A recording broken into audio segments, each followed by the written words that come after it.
if Let's go guys. Valentina has a Game war pertama cry, ya. I'm thinking is gonna take the Edith off.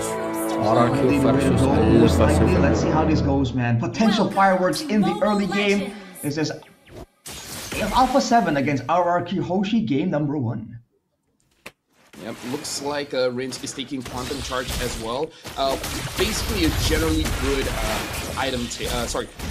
emblem taker. So now looking at both lineups, not really expecting a lot of aggression coming in until the turtle comes up. The only thing is I feel like Rince as a Valentina, you just want to poke out ALPHA7 as much as you can, just so that you can have this lead for EXP.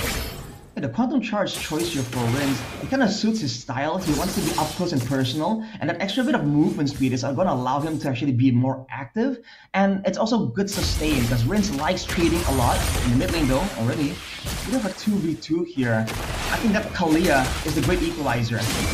Ooh. Okay. Something to note as well, here we can see that Rince is using Tenacity and Purify. So Vanguin using this Kalia needs to really choose his targets well. If he picks up the Lukas can have an easier engage on the team, so that doesn't seem good. And if you pick up the Tigreal doesn't need his flicker to engage. So this is actually a situation where RQ Hoshi, they make it difficult for the Kalia to choose which targets to catch unless they can force out the Purify early and then eventually catch them again. Look at this laning from Dairon though, bullying Takashi all the way as much as possible, and the wave is getting frozen. It's gonna push towards RRQ right here, and Takashi won't be able to really do anything about it here. He might be forced to miss a full-on EXP card. That's gonna mean a level 4 advantage for Dairon once the fight takes place in the turtle. Yeah, that's rough, but looks like Takashi is gonna clear that lane and eventually hit level 4. Anyway, it looks like this is gonna be a very free turtle for RQ Hoshi. Takashi was able to back away, so not gonna get caught by the rotation coming in from Rince. Looks like for both teams, looks like they're gonna take it a little bit slow, and I kind of feel like it's fine because they both have generally good scaling, a little bit better for ALPHA7 just because of the nature of the unlimited scaling coming in from Sicilian. Don't forget the Granger as well, now working with those stacks too. The later the game goes, more Death Sonatas. For RQ Hoshi though, they haven't really made any move into the jungle. Oh, as I say that, looks like Toy is able to, oh sorry, looks like Riz is gonna get in there and Sutsujin gets the kill. I forgot I was play-by-play, for real. There's just so much tension right here. At any moment there, I was just saying that RQ Hoshi are not going in, but look at this, Dairon, 1v2. Yep, Ogi shadow kill onto Dairon, but at this point, he's a little bit too tanky as a Lukas. 3 members from RQ Hoshi charges to Takashi, and Takashi has to use the Primal Wrath just to get away. Boogie is showing us a lot of fighting power right here. Takashi though, just takes him out. He did up way more than he could chew. I want to see the itemization from Dairon. Usually that kind of damage coming in from Lukas indicates a War Axe, but maybe he just got enough of a lead that he doesn't need a War Axe to do that. That's just like the power of the Lukas, man. There's so much pressure there. And even though Takashi was trying his best to kind of move back and forth, I feel like he got kind of got baited there by the situation. Now look at this potential dive. Yep. Okay. Takashi is able to clear up the minions. So far, not going to be that big of an issue. Vanguin does not have any kind of a crazy engage on this Kalia, where it looks like he has to use the flicker more defensively rather than offensively. But considering that just earlier, Edok was the one pulling the trigger on that engage, it's a bit of a contest here. Who's gonna actually make the aggressive move first, right? It's like a game of chicken for both roamers. Now, at the neutral objective, this is where the moment of truth is for both of these roamers to make a move happen for their team. Well, looks like an engage is going to happen against Edok. Edok is going to pull Vanguard back, but Vanguard still gets the kill onto Edok. But look at Toy. Sutsujin gets a kill onto Vanguard. RQ Hoshi, they're controlling the turtle at this moment.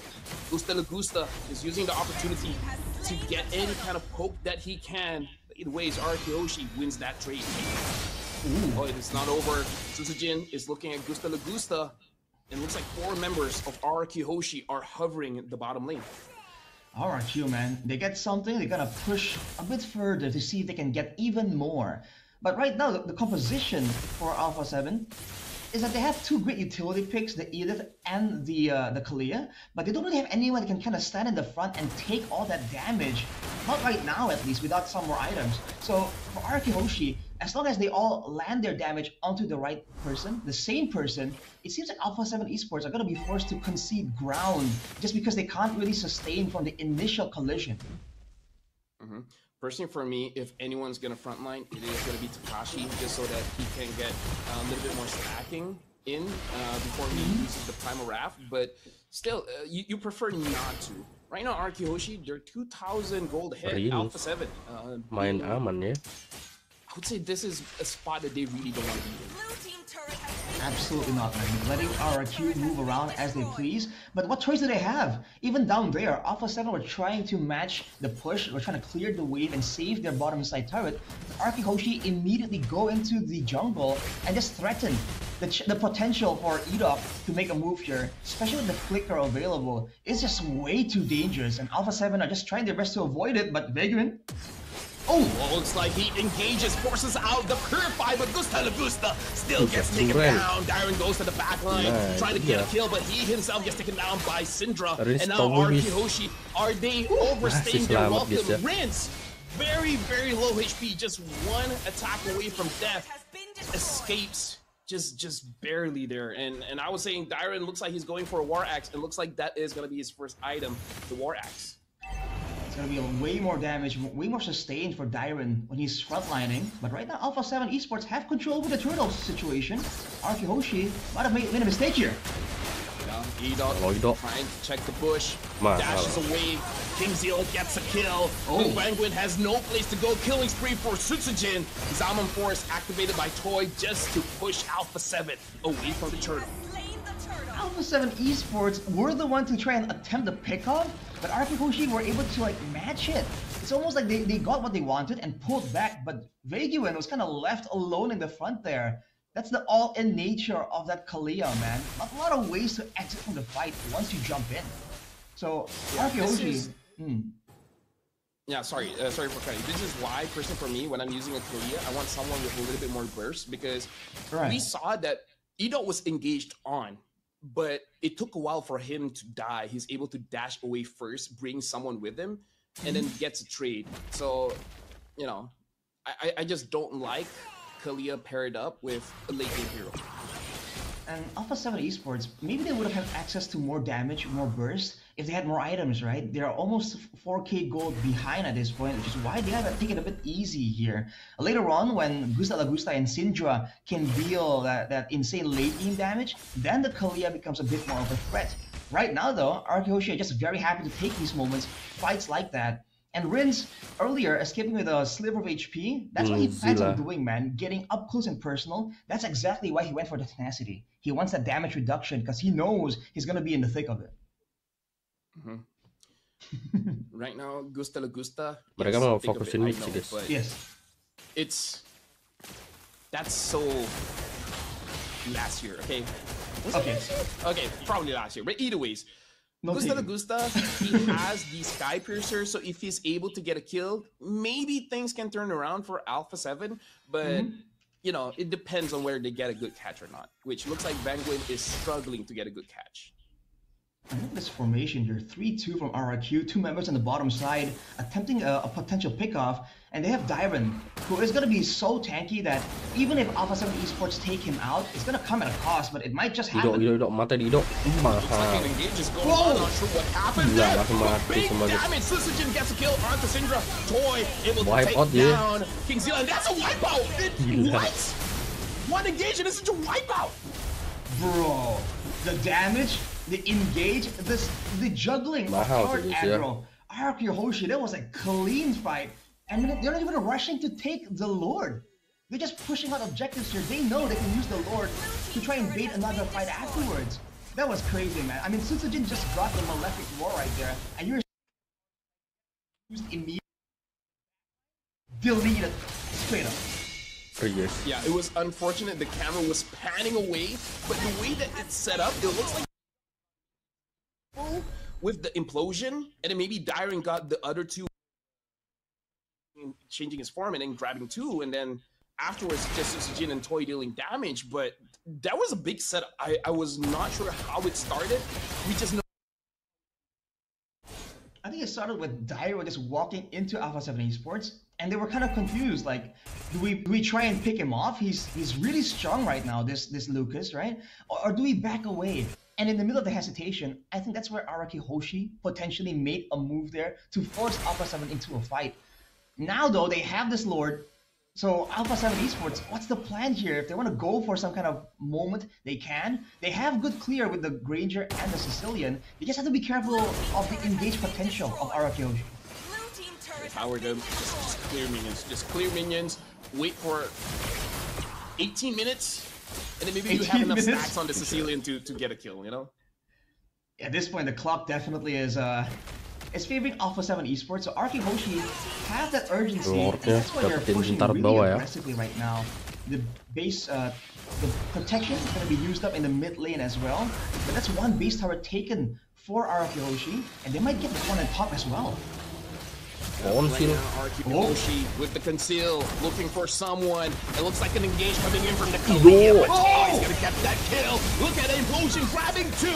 KingZilla gets taken down. Takashi tries to return the damage, but he does not have the items just yet. KingZilla and Penguin got taken down alongside with Edoc. Hold on a second here. RRQ are still staying around. They have the members advantage, but they have no HP to speak of. I feel like ALPHA7, like sacrificing two members, are able to maintain that top side base turret, and that's great because the Lord is on the bottom side. So for now, Hoshi at a 10k point lead, but they won't have a default push advantage from the waves on the top side.